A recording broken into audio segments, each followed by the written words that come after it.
y'all, it is Paula with Hillbilly Orchids. Welcome back to my channel. Today we are going to talk Jack's fertilizer. It is time to up your fertilizer. The temperatures are changing and yeah, it's time to increase our amounts of fertilizer and everything, and I wanted to get busy and get this video out there so you guys can get started on increasing your fertilizer and watching things take off now. So right now, currently, I am using 3 of these 32 gallon garbage cans. So I have 3 32 gallon garbage cans that will be mixing up as fertilizer for me to water my orchids this week. So hang tight and we'll go over here to the table and I'll get the measurements out and we'll talk about it and everything. So hold on and I'll be right back. Alrighty, y'all, we are back. Now, in front of you is all of the things that we're going to need to make up our fertilizer for this weekend. So I want to go over this Jack's 2-part system with you because it is time to increase the all we're going to do is we're going to increase the parts per million. We're not changing the ratio. We're still doing 3:2 ratio. But I'm going to increase it to 200 parts per million. And that's what we're going to run all summer. So, now what we're going to do is go over these a little bit. Now, I do have a scale because a scale for my amounts of water is necessary. Now, you can take Jack's and you can, if you're only making like a gallon, you can take and just sprinkle tiny amounts of it till you figure out, using your parts per million meter, figure out where you're at. And that's just as simple to do it that way as well. I did forget the TDS meter. These are very important when you're using Jack's, period. This is really, you can get them, some of them on Amazon for like $13, between $13 and $15. It is really quite the investment for your fertilizer, the Jack's 2-part system for using for your orchids. It's really just a must. It really is. So what we're going to do is this is your TDS meter. Like I said, this is an absolute must. You don't necessarily have to have a scale, digital scale, but I do because I have mine figured out by scale as to what I need to do my ratios. So this is the Jack's Part A. This is the 5-12-26. I just have it in little containers so that I can get to it and use it easily. That's all. This is the calcium nitrate. This is the 1500. This is the Part B. And I have Epsom salts out here because sometimes I use it, sometimes I don't. It's not always necessary, but also it doesn't hurt much so to use it. I also have pH down, I have pH up, and I have my sea kelp, my first raise sea kelp. And that is first raise. I just have it in a smaller bottle because I don't use that much of it at a time. So, and then of course I have my little pipettes that I use to do the pH up and pH down. Okay, and you'll have to excuse me, I'm a little stuffed up. Allergies kind of get me every time. So, as I said, I have mine figured out. Now like I said, we're doing the 3:2 ratio, but we're going to go to 200 parts per million. So what we're going to do is we are going to run, hang tight. Let me be right back 1 second. All right, I am back. Sorry about that. Now, what we're doing is we're running 120 parts per million of Part A, which is the 5-12-26, and 80 parts per million of the calcium nitrate. the 1500. Now, what you have to do is find out what you are starting with, okay? So, I'm going to take a little bit of water from the garbage can.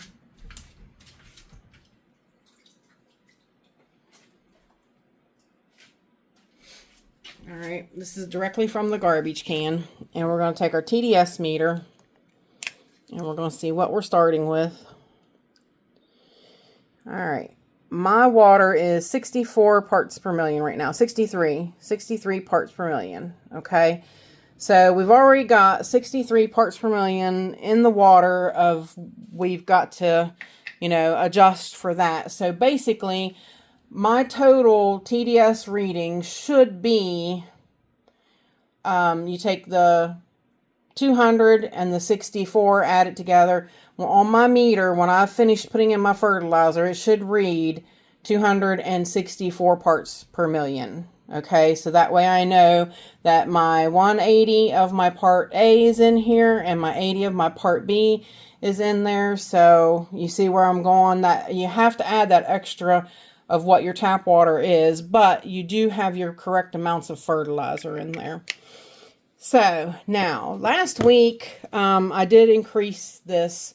Like I said, I'm increasing the ppms because I was running like 100, 125 to 130 parts per million over the winter, and it was still the 3-to-2 ratio, but just lesser ppms.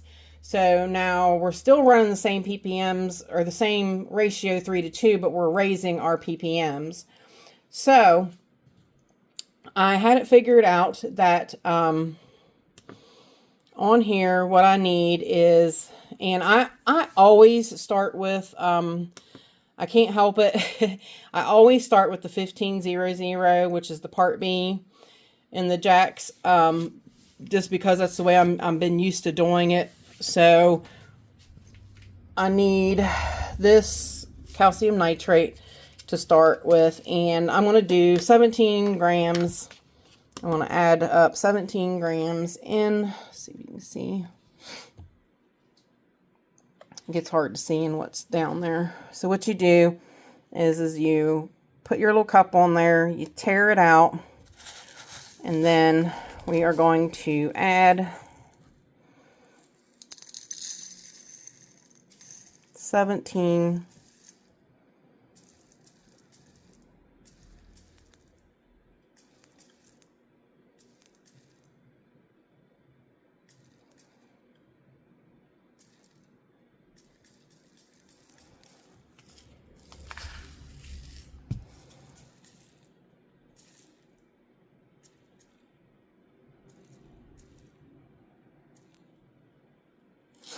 All right, there's one. I have to do it 3 times. Whoops. Because I've got 3 buckets now.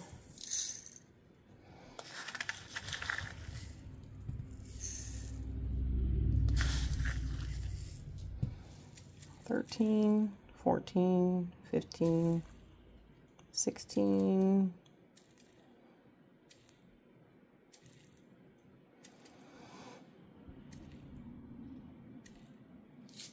$17. All right, one more time. And that one's not going to do it, so we got to clear it. Sometimes these scales get a little fussy.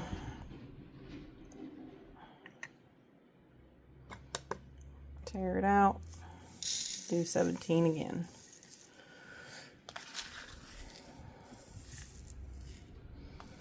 $13, $15, $16,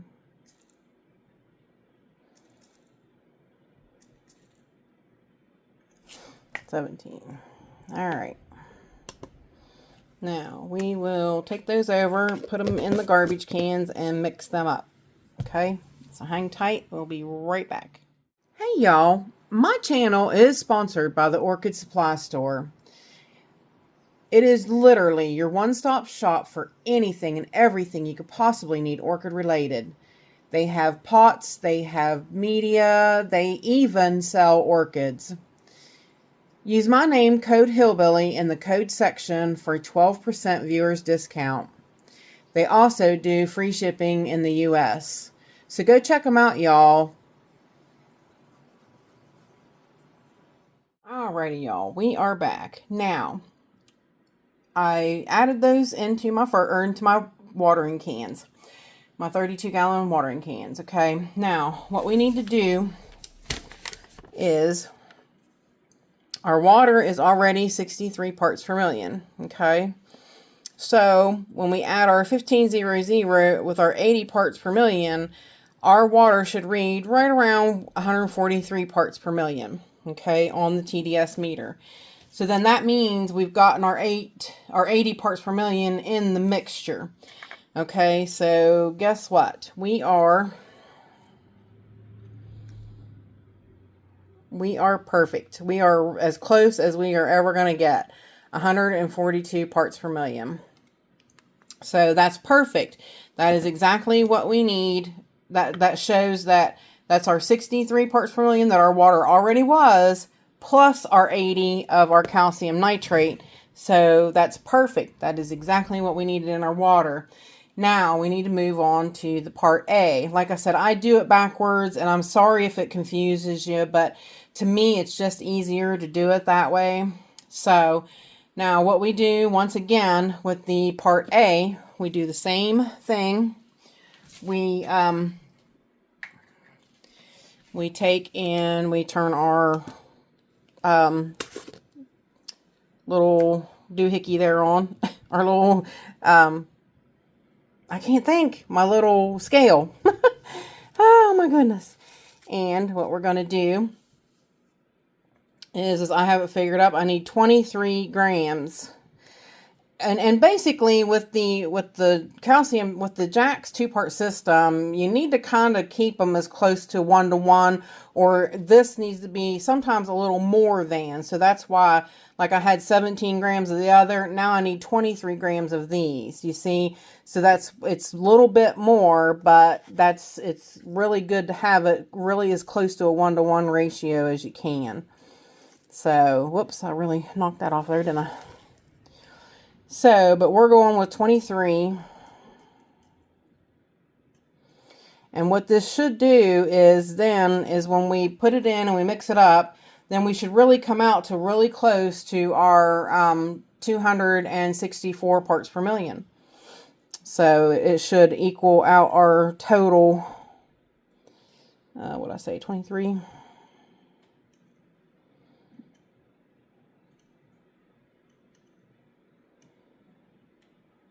22.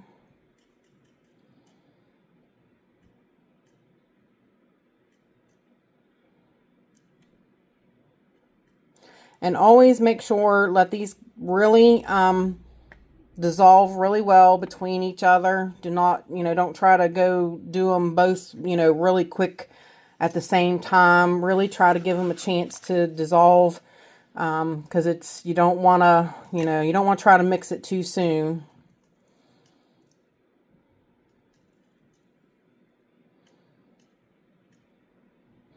Give them like 15-20 minutes in between. That way you're getting them really mixed up good. It's 22.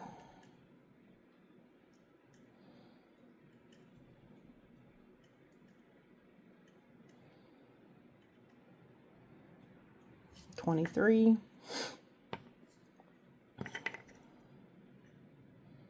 And the third one again. Isn't that funny? Like, I can get through 2 of them without it messing up.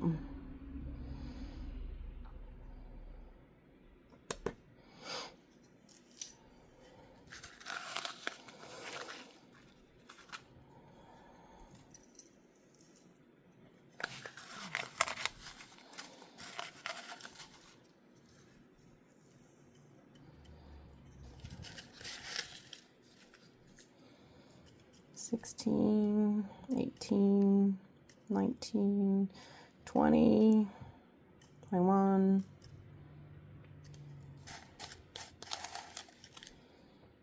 $22,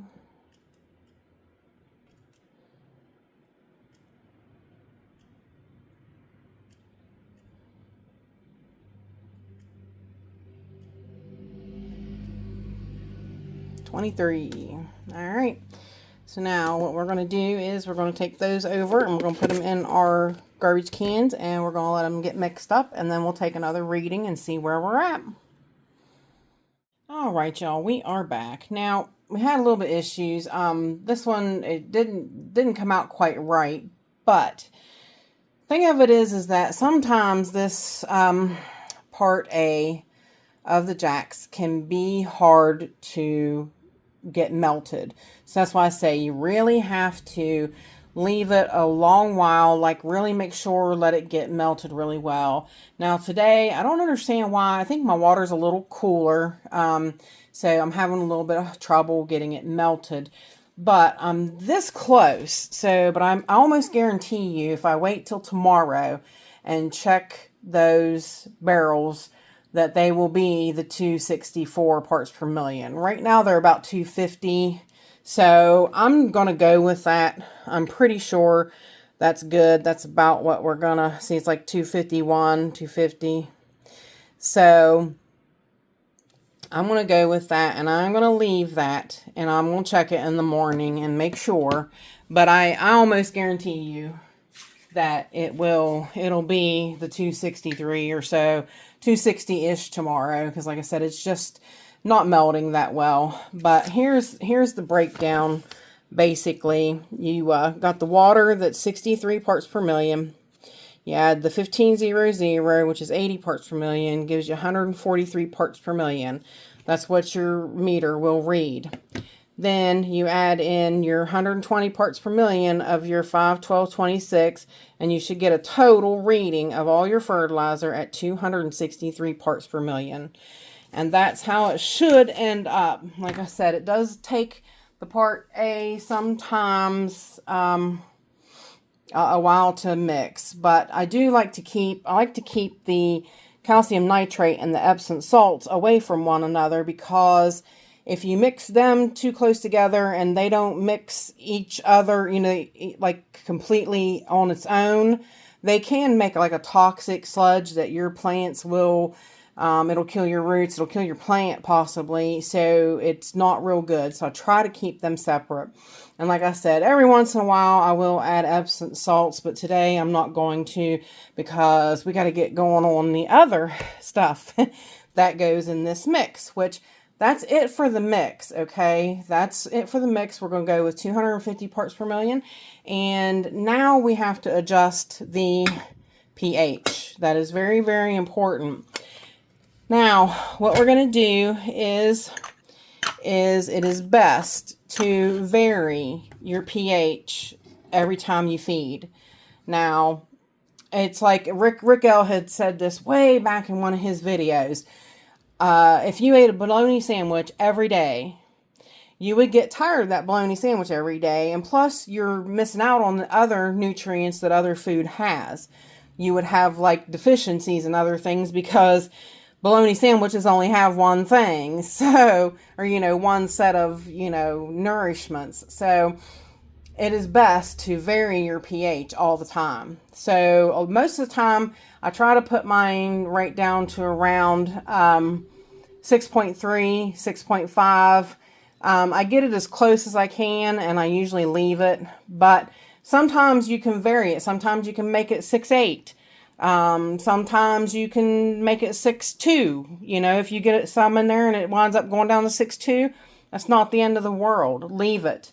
Now, if it goes down lower, like always try to keep it up above 6, definitely. And I try not to do it like, I try to keep it between 6 and 7, definitely. Like I don't try to take it up to 7.4 or anything like that. I think that's just too high, because your pH chart, and I can put one up here on the screen and show you the best levels is like 6.3 to 6.5. Like you have a better, down the whole chart where you have a better absorption. But still, if you keep doing that, say you keep them at 6.3 all the time, then they're just getting that. They're just getting that. You know what I mean? So like, do it varied sometimes. Do it at 6.8. Then you're going to get higher calcium. you know, because your certain levels, you get more of one or the other. Do you see what I mean? So vary it, you know, take that around, mess with your pH. The only thing is, I have issues with my pH meter. It's a little fussy thing. I usually have to recalculate it every time I use it, just to make sure that I feel that it's actually working properly. So I do go through a lot of this. It's a 7.0 reference solution. So I do go through a lot of that so that I try to just make sure and recalibrate it and then test my water and see where we're at. But I pretty well know that, like in my 32-gallon garbage cans, if I use 3 of these pipettes of the pH down, that usually puts me about 6.3, 6.5, something like that. So yeah, it doesn't take a whole lot, and it does work pretty quick. But I will show you. We'll do a pH thing real quick. Let me add it to the water, and I'll bring it over and show you where we usually fall at with it from, using it. And like I said, I'll debate whether or not we'll go ahead and stay there at that. But actually, before I do that, I am going to do my sea kelp. I do want sea kelp in each of my buckets this time. Temperatures are warming up. They're going to really start using this really well. And what I do is about half of one of these little, these are not full shot glasses. These are miniature shot glasses. So if I had to guess, I'd say that's like, I don't know, 2 teaspoons maybe, something like that. So let's put this in the thing. I'm going to do 2. I'm going to do one of these for each of the garbage cans. So hang on, I'll be right back. All right, we are back. And I'm going ahead and I was letting it settle a little bit because it does take it a little bit of time to continue to settle. You have to keep shaking it like that. 6.3. So see, we're right at about 6.2. So it's perfect. Usually 3 syringe fulls puts you right there. So, yeah. So, that's good. That is what we'll stick with. And I could go ahead and recalibrate it, test it again just to make sure. But sometimes it's just overkill. I have really drove myself a little batty sometimes dealing with pH. It can be a little frustrating, but, if you do it a couple times, you realize, about where you need to be. And that's what I said. Pretty much so I've known that, 3 of those pipettes will really bring down the pH to where it needs to be. So, but that's basically it, you guys.